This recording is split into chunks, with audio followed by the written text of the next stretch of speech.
I'm glad she got you a little warmed up. You're not shy, are you? Good, excellent. I am simultaneously a media activist and a sex educator, and so it's a great pleasure to be able to combine my two passions into one talk, how feminist digital activism is like the clitoris. The answers are many, and as you will see as we go through the talk, but I think that we have to start with how misunderstood both subjects are. So for example, just as many men need a map to find the clitoris, many establishment activists, both in feminism and beyond, need a map to find feminist digital activism, which is mysterious, just like the clitoris, because it is not in reality that hard to find. We do know Susan Faludi recently, the American feminist, went on a whole rant in Harper's Magazine about how the young feminists aren't that interested in activism anymore. The head of one of the largest pro-abortion rights organizations in America talked about how no young women are interested in feminist activism anymore. And the reason that the generation ahead of us thinks this is because they do not know how to use the internet. At least that is the only conclusion I can draw, because as you'll see, there's an enormous amount of feminist activism happening online. In fact, all of the examples I'm going to be using today are drawn from just the last 6 months. These are only things that have happened recently. We could go another 6 months back and have used a whole other set of examples. It's also misunderstood in the way that it's maligned. Oh, Keith. Keith Olbermann, when he was the target of some feminist activism with the More and Me campaign. How many of you have heard of More and Me, just to see where we're at? Okay, we're going to be talking about it in great length, but there was a Twitter campaign when Keith Olbermann, who is a U.S.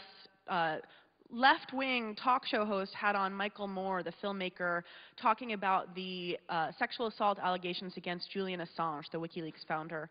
And we're going to talk about this in great detail today, but among other things, Keith Olbermann called our protests against him a stupid fest, right? A massive, organized Twitter campaign that actually got real results was called a stupid fest. So when it's not invisible, it is much maligned.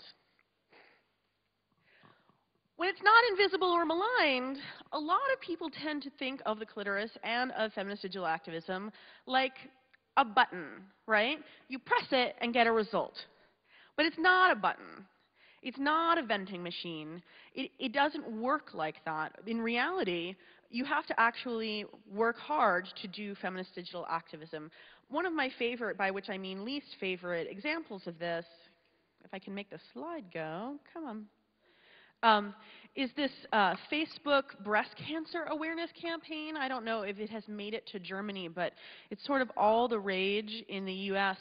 Last year it was change your status to the color of your bra to raise awareness of breast cancer. But the trick is, like, don't say that this is about breast cancer, just make your Facebook status the color of your bra.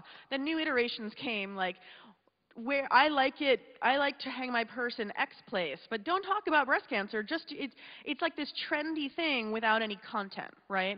And I can't tell you the number of times, as a media activist myself, I get somebody tweeting at me or Facebooking at me and saying, "Hey, spread this," right? There's no introduction, there's no relationship, I don't know who they are, there's no context. There's just this assumption that you can press the button, and because you're using digital technology, you're going to get instant results. And again, as we're going to see, that is not the case neither with the clitoris nor with feminist digital activism. So not a vending machine. This is going a little, I'm a little behind. There we go. Not a vending machine, nor is it in fact, I'll get the hang of the rhythm. It's going faster on my computer. Here we go. A rhinestone Hello Kitty Pez dispenser. So you dress it up, it's still not a button. It's not a dispenser of candy. So what is it?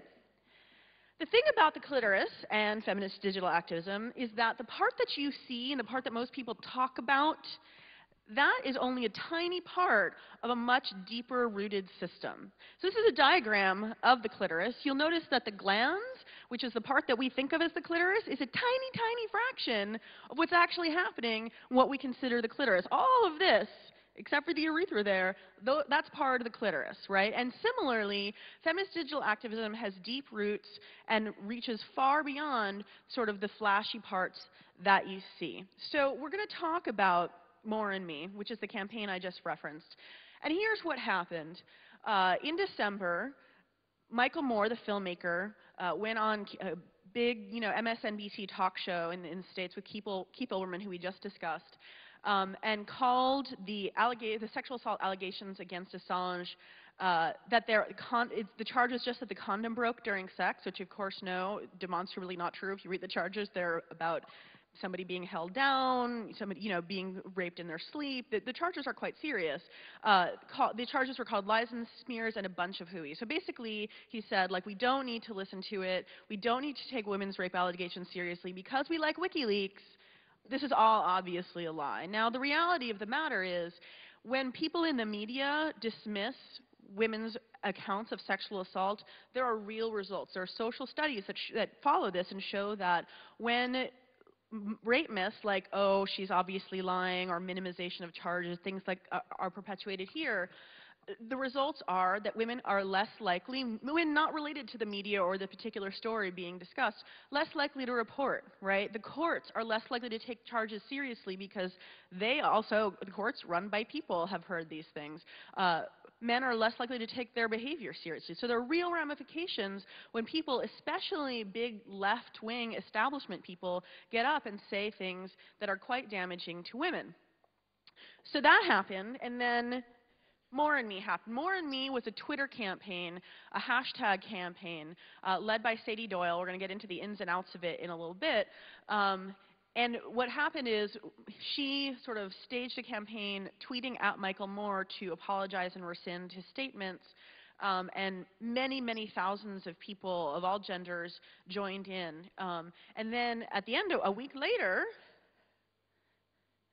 this is what Michael Moore said exactly a week later on Rachel Maddow, another sort of big talk show host. She said, every woman who claims to have been sexually assaulted or raped must be taken seriously, and those charges have to be investigated to the fullest extent possible. These two alleged victims have to be treated very seriously, and Mr. Assange has to answer the questions. Right? That's a big change, right? It's a big reversal in a week. That's an awfully big reversal for a little hashtag, isn't it? Well, let's take a look at what really happened, because More and Me was not just a hashtag led by one person. Again, not just a button that you press for results. We start with things that happened before Michael Moore opened his mouth on this in the first place. So as soon as the allegations against Assange were revived in November, a number of us started writing in respectable publications and on our blogs, wherever we could, about how important it was that we separate out the issues, that we can support WikiLeaks and also take the rape allegations seriously.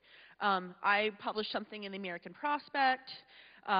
Salon published something.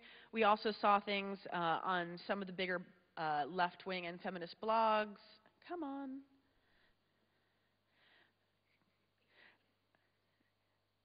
Student Activism and Feminist, and all of this culminated. I'm sorry, this is going so much slower than it did when I rehearsed it. Come on. Even Sadie Doyle, who later launched More and Me, published her own broadside about it before Michael Moore opened his mouth. I don't know why I can't make my slides forward. There we go. And then Jessica Valenti published something in the Washington Post. Again, so there was a whole groundwork being laid before More and Me was even a gleam in anybody's eye. And that's really important because, again, this is a much larger, deeply rooted network. If these arguments hadn't been made, the Twitter campaign would have been less effective, A, because a lot fewer people would have known why they should care. That argument had already been laid out in numerous places. And B, these articles, and many more like them, were part of the Twitter campaign. So when we were tweeting at Michael Moore and other people, people would link to these and other articles for further reading. The 140 characters is fantastic, but you can't make a deep, nuanced argument most of the time in 140 characters. But you can forward an article, you can forward material, but that material has to exist. So this is part of that larger network. So that happened, and then Michael Moore said his idiotic thing, and then after that,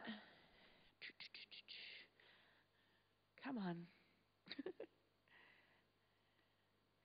After that, Sadie Doyle, who writes for Tiger Beatdown, and I should say has been writing for Tiger Beatdown, her blog, for a couple of years. Tiger Beatdown is already a well-read feminist blog in the U.S. She had collaborated with other well-known feminist bloggers. She had already established her readership. People knew who she was. She decided that that was too much. Michael Moore was one of her heroes. And how many of you are familiar with Michael Moore's work? Okay, so just like Michael Moore in Roger and Me stands outside and calls out to Roger, she wanted to call up to Michael and say, like, I'm going to stand here and wait until you respond. And that's what she did on Twitter. She put something out early in the morning, I think it was that Wednesday, the day after the thing aired, and said, here's what I want to do. And I responded to her. Again, already established roots. We had our relationship because we are both activists in the same community. And she was like, who's in? And I said, I'm in. And she's like, I want to do the tag Michael and me. And I said, oh, I think we should use more and me because it's shorter. Got to save characters. It was sort of that back and forth. And several of us jumped on the bandwagon and amplified, and a Twitter campaign was born. I cannot exaggerate the impact of this Twitter campaign. There were many, many thousands of tweets on this hashtag every day, using the hashtag #MooreAndMe, and then most of them going at Michael Moore. There was a whole sideline with Keith Olbermann, who acted like a total child and flounced off of Twitter, as previously referenced, and I'm not even going to talk about that unless you want me to during the Q&A. These are just a sample. Not a lot of people saved the feed. By the way, if you run a Twitter campaign, save screenshots. You're going to want to talk about it later. This is just a sample. People just talking to Michael Moore, most being respectful, saying, here's why it really matters what you said, and why what you said is hurtful. We're really asking for an apology. This went on for a week.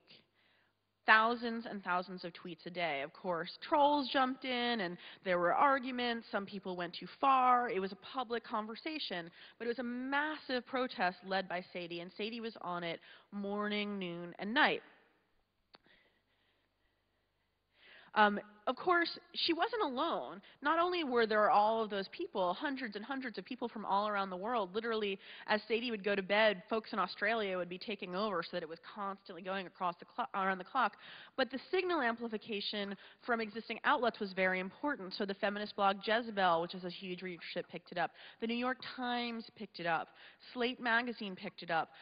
These are already established media networks, again, that are part of the network that we're operating in, without which this campaign would not have had the impact it had. Again, it's not just about a Twitter campaign, it's about being connected to the entire network.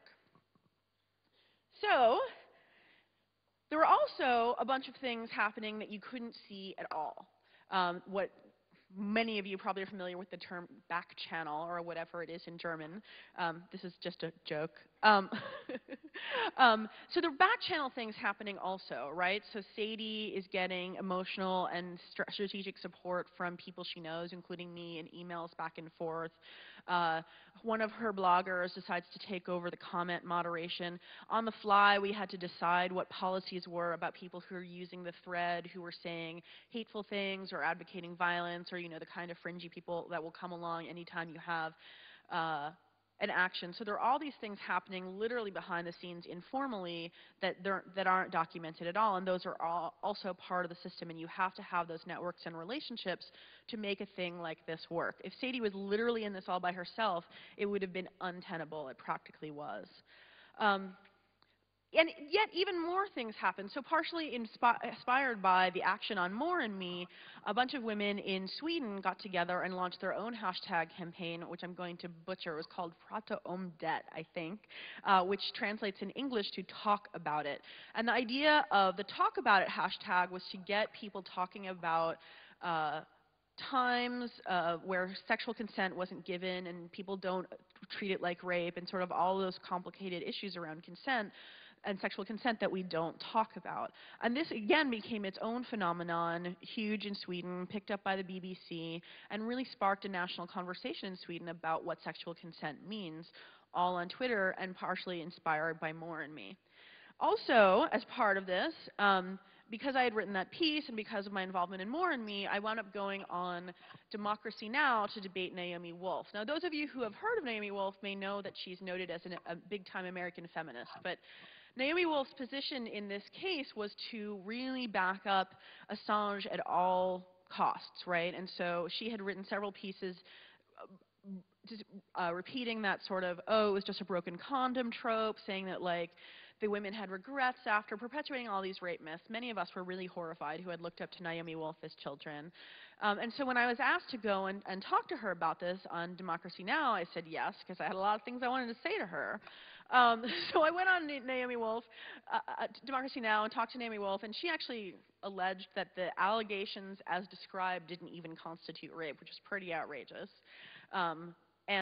We had a fairly notable conversation about it on Democracy Now!, which I bring up only because that conversation got me on BBC World Have Your Say for an hour talking about whether or not Assange should be extradited to Sweden. And when I heard the news, at last, that a British judge had ruled that Assange, in fact, can be extradited to Sweden, I couldn't help but think that it's entirely possible that that British judge had heard me on the BBC. Am I saying I'm responsible for his decision? Of course not. But may I have been one of the influencers? It's possible. And all because, again, we started there. But the roots and the reach are much deeper and broader. So that's sort of the basics of More and Me. But there are a lot of other things to talk about in terms of how it worked and what the impact was. So just like the clitoris, feminist digital activism can require serious stamina. I asked Sadie Doyle, who is the spearhead on More and Me, how many hours that she thought that she put into this campaign. This is a woman who has to pay her bills, has jobs to do. She spent upwards of 100 of her own personal hours in a week making this campaign, not to mention the emotional trauma of the threats, which we're going to talk about in a minute, and the stress of it all. It was beyond a full-time job for the time that she did it. And we also can't overlook that. We can't make the work involved invisible, right? Again, it's not a button. It's not a vending machine. Feminist digital activism takes a lot of work, as does all digital activism. It's just because there's technology which makes things look free and easy doesn't mean they are in fact free and easy. There are always costs to pay, and in time and stamina are one of them. In addition, I mentioned death threats. Sadie Doyle absolutely got death threats. A lot of people involved in the campaign got death threats. Some of them people who just did not want Assange to be open to these sorts of allegations and just wanted to defend him at all costs. I got called a right-wing CIA glory hound. That was my favorite one. Here's my least favorite one. It'll come up in a second. So this is a charming sample of the mail that I received after I went on Democracy Now! And talked about the rape allegations. This is just a sample. There were others, and I am not alone. What we know is that any time women speak out in digital forums, they get targeted. If we seem like we're making an impact, if we seem like we have a certain amount of power, we're going to get targeted. It happened to tech blogger Kathy Sierra a few years ago. She was not talking about politics. She was just a big shot in the technology world. And some assholes on the internet decided to target her because she was a woman taking up too much space, and they published death threats against her. Not only did they that, but they published her address and her personal information info about her kids to the extent where she wound up quitting her career. She quit her career and has sort of shifted gears and no longer has an online presence. And we see this over and over again for women who take up too much space in the public sphere online, get emails and communications like this all the time. Whether or not this comes to pass, and I do want to say clearly that there is not a lot of evidence that people who write these emails act on them. I can't find examples of times when people have been threatened in this way and people have carried through on the threat, and that's important to note for perspective. But none of us wants to be the first time, and you really can't know. So that takes an emotional toll as well as a sort of toll in terms of safety, mobility. You think twice before you say things the next time. It really does have a chilling effect. both personally as well as in the ways that women participate online. And again, just in the same way that when media people perpetuate rape myths online, it has a real-world impact on real-world women that have nothing to do with the media. These threats do also, because this was in my private email box, but there were plenty of threats like this on Twitter, on the More and Me thread, to women just for participating. Had trolls come along and say heinous, horrible things. And that means that there are going to be fewer women speaking up overall. It has a chilling effect on women's participation in what is now the public square, the internet. So, it also, because of all of this, the hard work that it is, it helps to have a sense of humor. And I really have enjoyed a lot of the ways that we have blown off steam in these campaigns. So one of my favorite feminist digital activist funnies is the Feminist Hulk on Twitter. How many of you follow Feminist Hulk? I love the Feminist Hulk. This one isn't super funny. I just included it because I think it's sort of spot-on messaging about Assange in case anyone was unclear about how I feel about these things. But Feminist Hulk and other sort of funny satire, she's not satire, I don't know. Twitter accounts are a great way to sort of blow off steam and also get message out as well. Somebody started a Naomi fucking Wolf fake Twitter account, sort of mocking sort of Naomi Wolf's shift into the dark side. And these are really great ways both for us to feel sane and connect with each other, and also to sort of satire and humor can be a great way to get message out for folks who don't respond that well to sort of direct confrontation. So it's another approach. Also, my friend Deanna Zant, who's a really amazing media technologist, made Naomi Wolf bingo. I don't know if you can read that because it's dark, sorry. But she took all of the things that Naomi Wolf kept repeating in all of her rape apology media interviews and made a bingo card so that we could all just find a way to laugh about it. These are really important ways, and I bring it up not just because it's a useful strategy to think about in your own work, but also because we got some criticism for this, especially when we were sort of, a bunch of us were sort of laughing about Naomi Wolf online and kind of mocking her on Twitter, and I heard from feminists who said, like, that's not sisterly. That's not very sisterly to say somebody can be in the club and somebody can't be in the club. There were jokes about, like, Andrea Grimes, who writes for a great blog, the name of which is escaping me. But anyway, she was doing these very funny, awesome tweets about not only revoking Naomi Wolf's feminist card, which, of course, just in case anyone's unclear, there's no such thing. It's a myth, I promise. But then she was like, I'm going to take Naomi Wolf's feminist card out to dinner, and like, here's the great time I'm going to have with Naomi Wolf's feminist card. It was just this funny thing, and we sort of brought some blowback from people within the community who were like, that's not very nice. And I'm of the opinion that I don't have to be very nice to rape apologists. And that if I want to laugh at one to make myself feel more sane, that's okay. So, another way that feminist digital activism is like the clitoris, or sexuality in general, is that trust can make it more powerful. I've alluded to this in a lot of ways already, but a lot of this work is built on relationships. If you just show up and say, hi, nobody knows me, nobody knows who I am or what my agenda is, I want to tell everybody to do this, you're probably not going to have a lot of good results. The reality is that relationships are what matter here. Technology is it's a tool, but if you're not using it in conjunction with people you have an actual relationship with, you're not going to get very far. How do relationships matter? Well, you can get help. You can get perspective from people. Sadie Doyle, after the success of More and Me, launched a subsequent campaign called Dear John, which is the name of the Speaker of the House in the U.S., when the Republicans launched their war on women's health and women's reproductive rights over these last few months.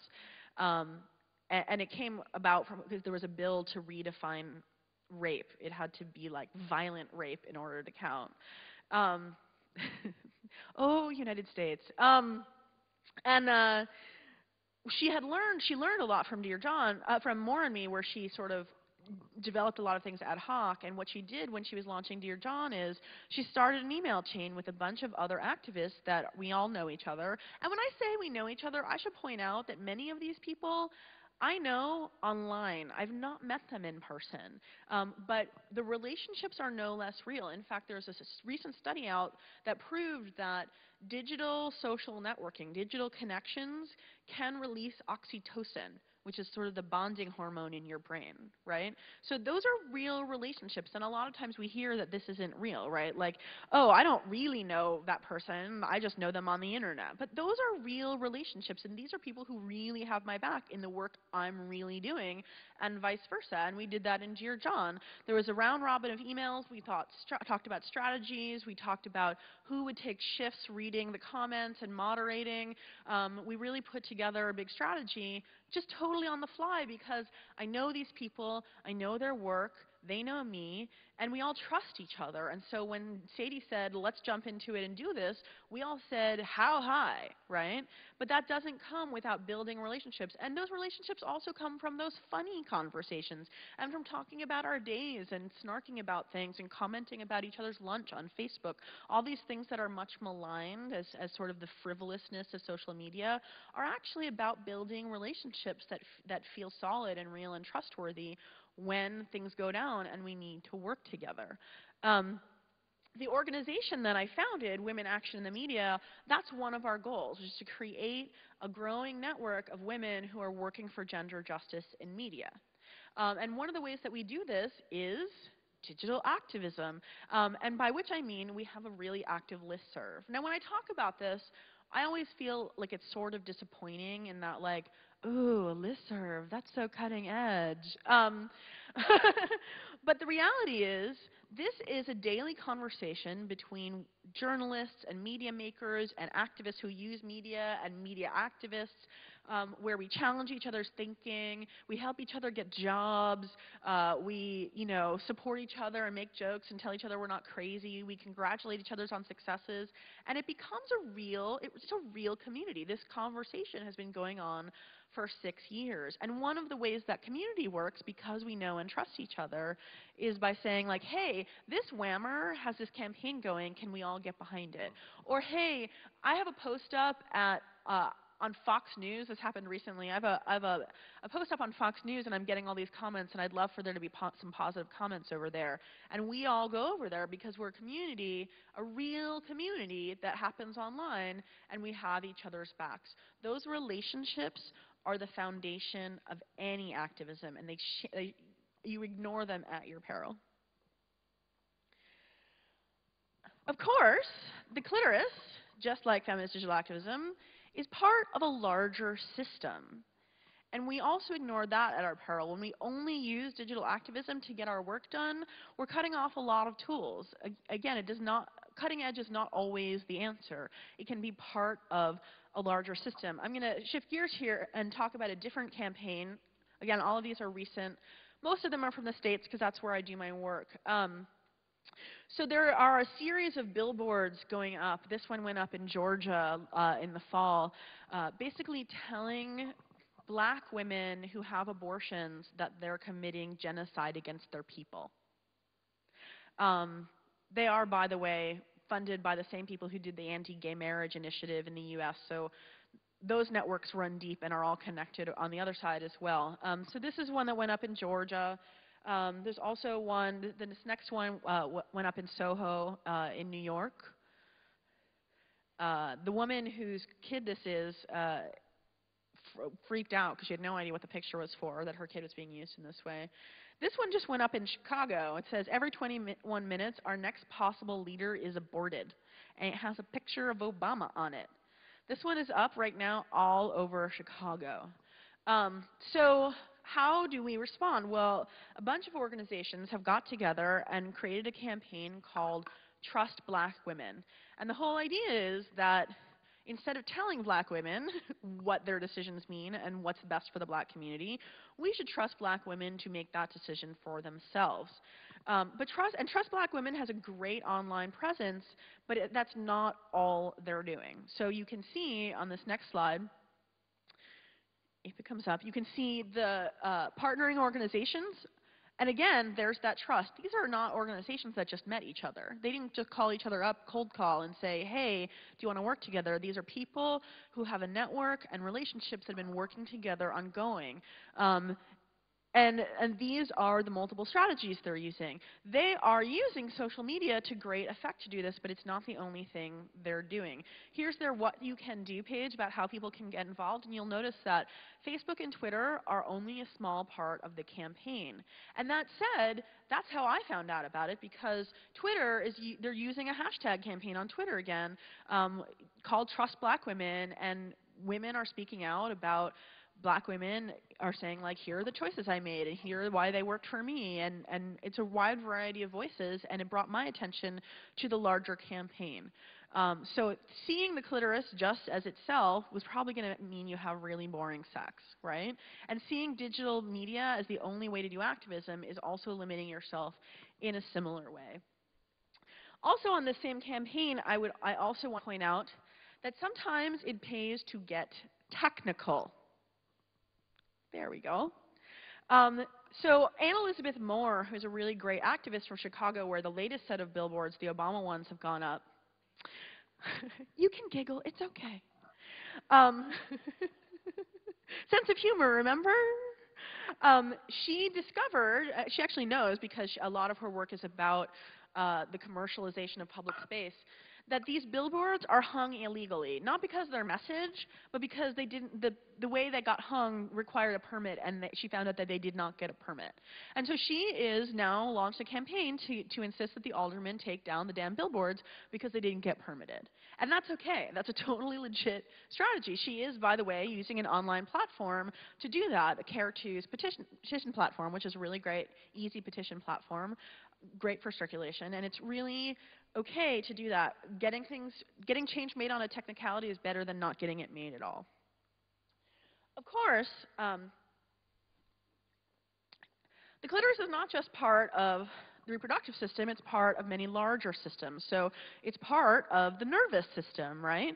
And here, if we're talking about feminist digital activism, I would say that the nervous system is analogous to the media at large, right? And so that's all the corporate media, as well as the independent media, that's broadcast and print, remember actual print newspapers, and magazines, all the different ways that our media gets done. And if we don't connect it, right, you've seen these examples as we go along of ways that different campaigns have plugged in.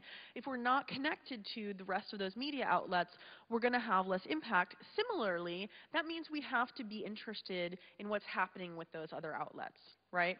We have to be interested in corporate media consolidation. We have to be interested in media policy, in lo-fi radio. I don't know what the local German media issues are, but when we think, oh, well, we have Facebook and Twitter, you know, like we have Foursquare and, you know, whatever media technology you're using, that's not the end-all, be-all. In order to get influence at the larger levels of society, you have to be able to connect those campaigns to the larger media network, and that means you have to be concerned about the health of the larger media network.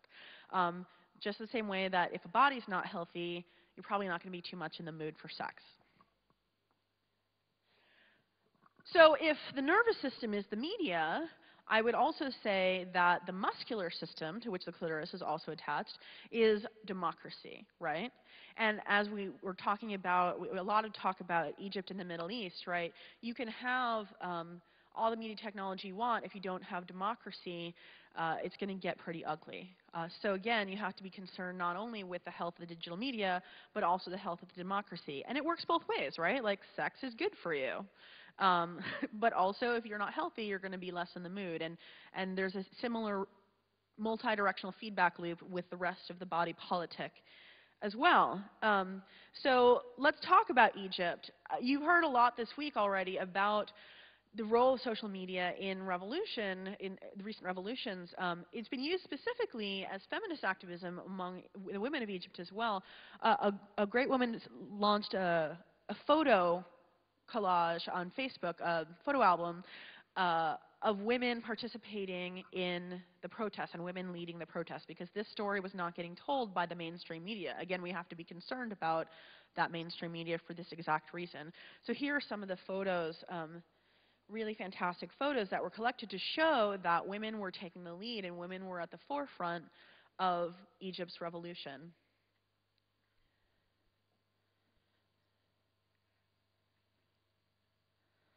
How did I get this story? I got it on Twitter.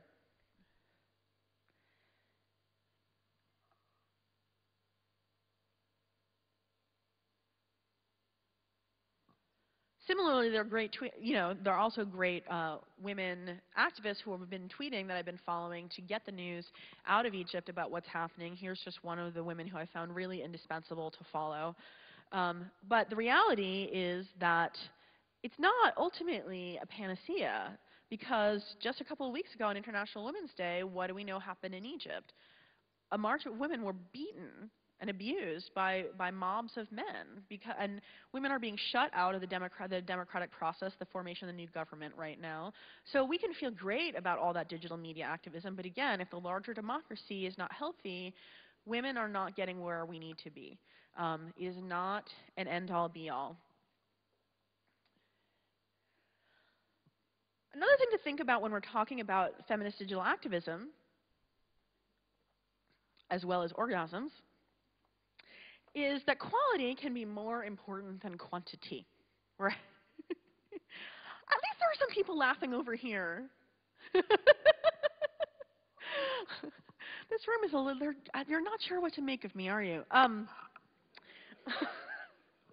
laughing, excellent. Okay, so quality can be more important than quality, right? Like if you have lots of mediocre sex, is that as good as having half as much really great sex? That's your call. For me, I'd like to have half as much really great sex. I mean, I'd like to have that much really great sex, but if that's not in the offing, I'll have less great sex than more mediocre sex. And the same can be true in terms of how we evaluate the impact of our campaigns. This is an example from an organization called Exhale, which is an organization for women who have had abortions. So it's a depoliticized space for them to just be able to talk freely about what that felt like. Because, the U.S. conversation about abortion is so polarized and tense that a lot of times it leaves the actual women who are involved completely with nowhere to talk without being dragged in as an example for one side or the other. So they created this organization just for women to talk about their abortions and how it impacted them. And MTV ran a special as part of one of their teen mom shows, blah, blah, blah, blah, blah. So there was this big 16 and Loved campaign when the organization was featured, and some of the young women from it were featured on MTV. And the idea was to get people to show love and support for the young women who had spoken who had had abortions. And it got a ton of attention. It got huge Facebook and Twitter numbers. It got hits, all of those metrics that we know how to measure. But if you talk to the folks who ran the campaign, they'll say that this was actually the best outcome. This young woman who wrote in who said, "Thank you so much for sharing your story. You're so brave. I haven't been able to talk about this at all, but watching you talk about it, I have a little less shame now," right? That's a victory. That's a success. And because this work is so hard, we have to count our successes where they are, right? And the numbers sometimes don't matter as much as the results for one person. And I think that's a totally legit way to look at our work. We have to decide what's important to us and prioritize that. The next slide says, sometimes restraints make things better. Seriously, no one is laughing.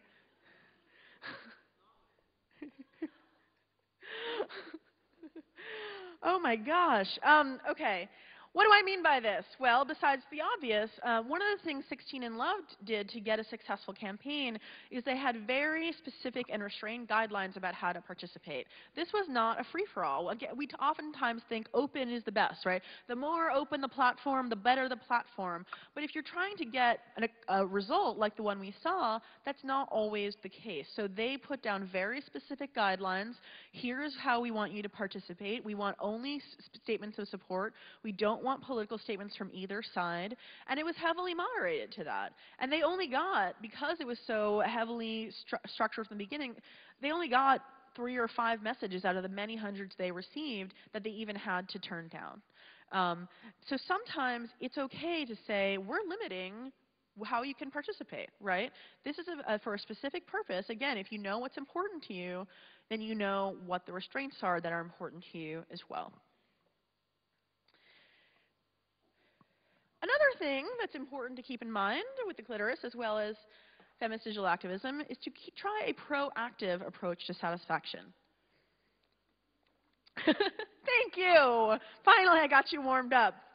So, a lot of times in a lot of these campaigns we've been talking about have been reactive campaigns, like something bad happens and then we all gather together to respond, and that's very important. But it's not always the right approach.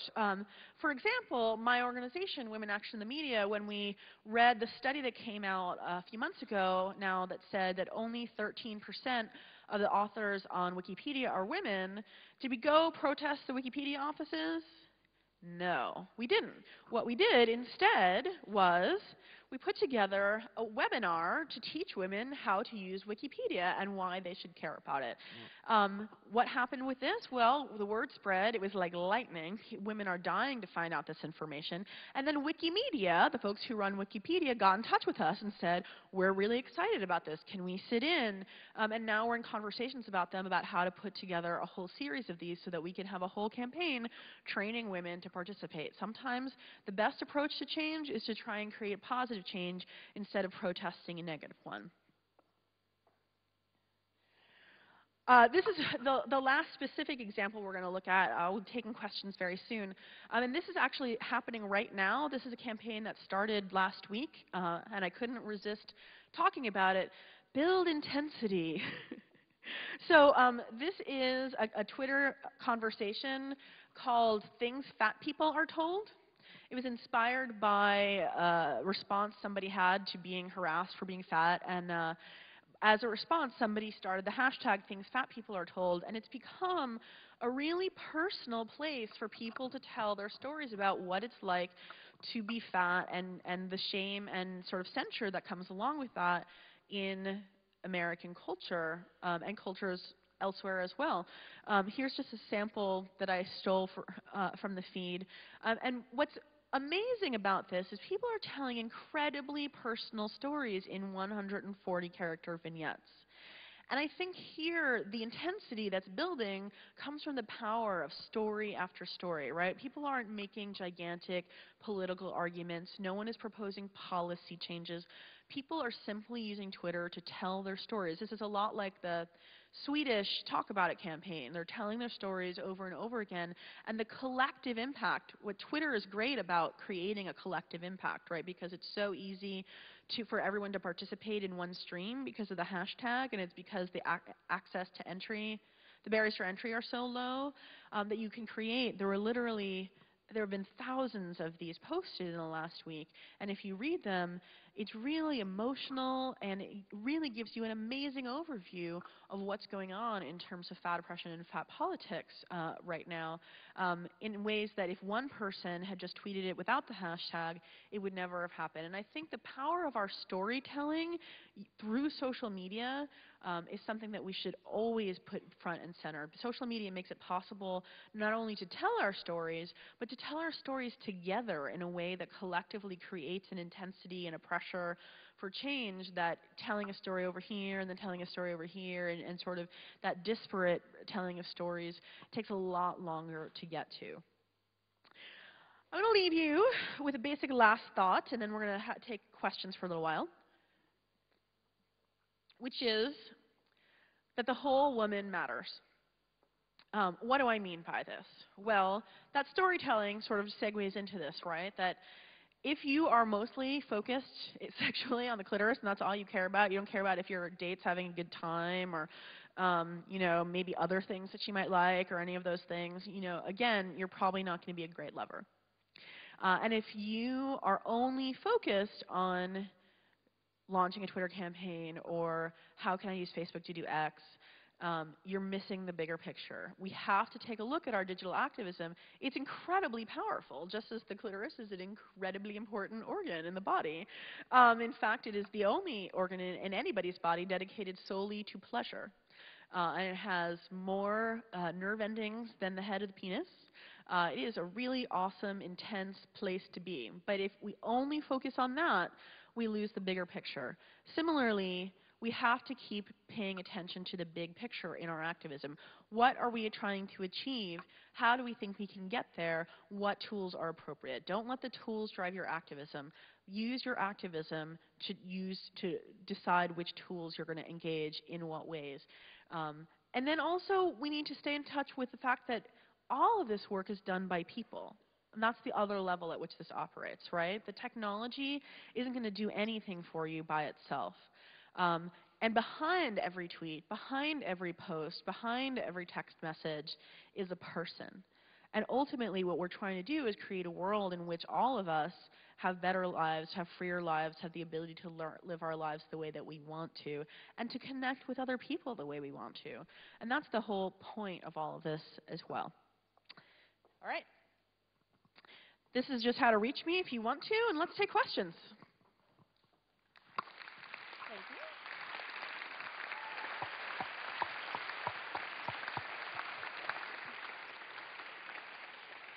you. You had me giggling backstage the whole time. Thank you. Someone was laughing. Do we have any questions? Come on down.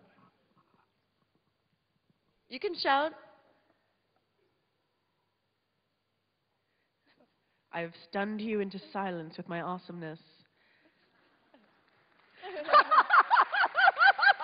There's a question over here. Oh, great. Go for it. There's the microphones down here and over here as well.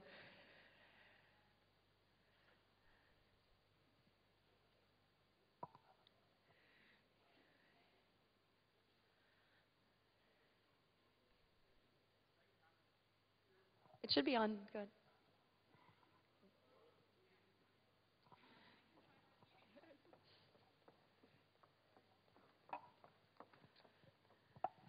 Okay, now that's much louder. Yeah, sorry for the not laughing. I think it's just us being very European. But I was just wondering because I think, especially with feminist activism, the trolling is a very exhausting part. And yeah, I don't know, there's probably not a secret recipe how to deal with this the best way, but any advices you could give here? Yeah, sure. I can talk about trolls. It is exhausting, and I think the very first thing that we can do is acknowledge publicly how exhausting it is, and that we are whole people, and that we have emotions, right? So after I debated Naomi Wolf, I got hundreds of emails and tweets and Facebooks, and some of them were fantastic and supportive, but there was a lot of ugly coming my way. And you know what? And More and Me was still going on at the time. It was hot and heavy More and Me, right? And I had to drop out.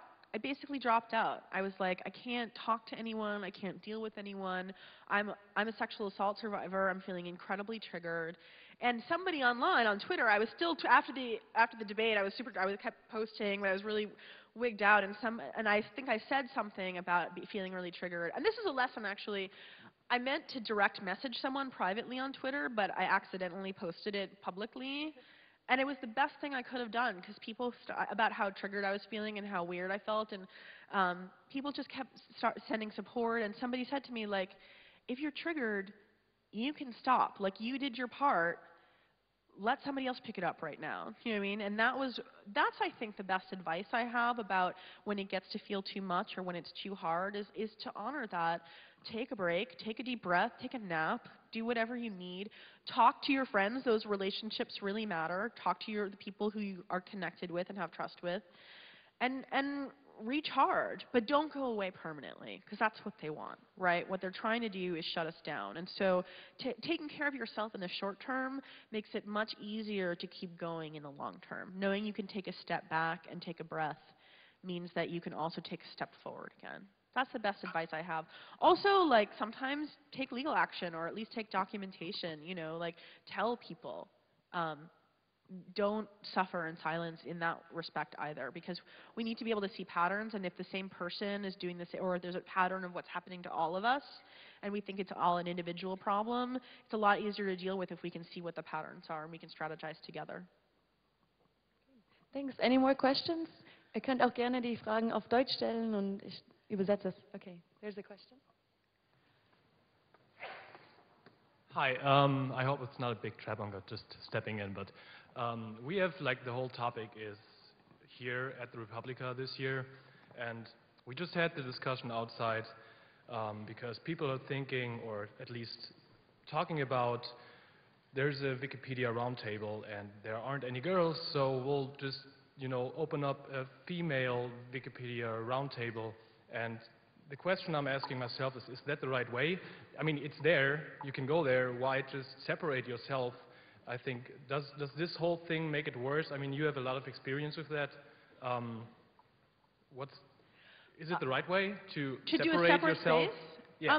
I think that the answer is both, right? So ideally, I think women do need a separate space where we can talk about our own issues. That's part of what my organization does, because sometimes we need to talk amongst ourselves, but that's not the way to solve an inclusion problem. There are plenty of smart women doing amazing work on social media, and they should be included. And if they're not coming to the media roundtable, if they're not included, that means they don't feel included. They don't feel it's for them.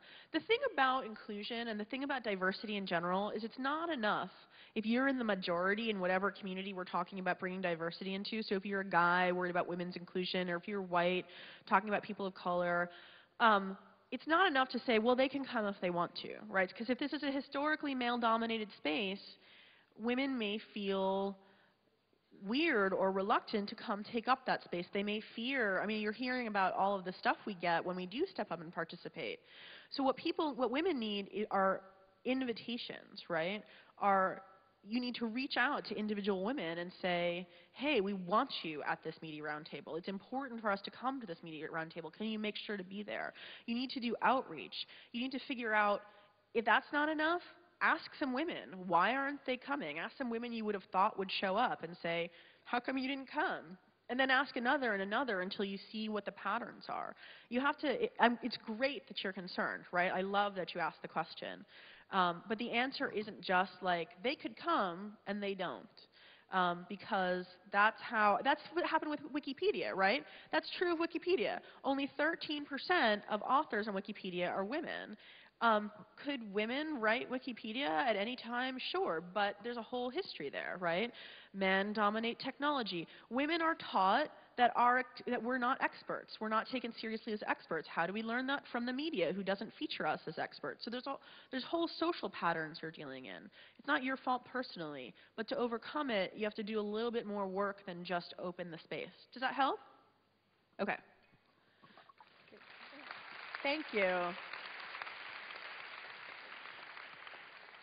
Thanks. I think we have time for one more question. One more question. Yeah, here come. No, you're just grabbing a seat. Or not. Or another round. Oh, here we go. There you go.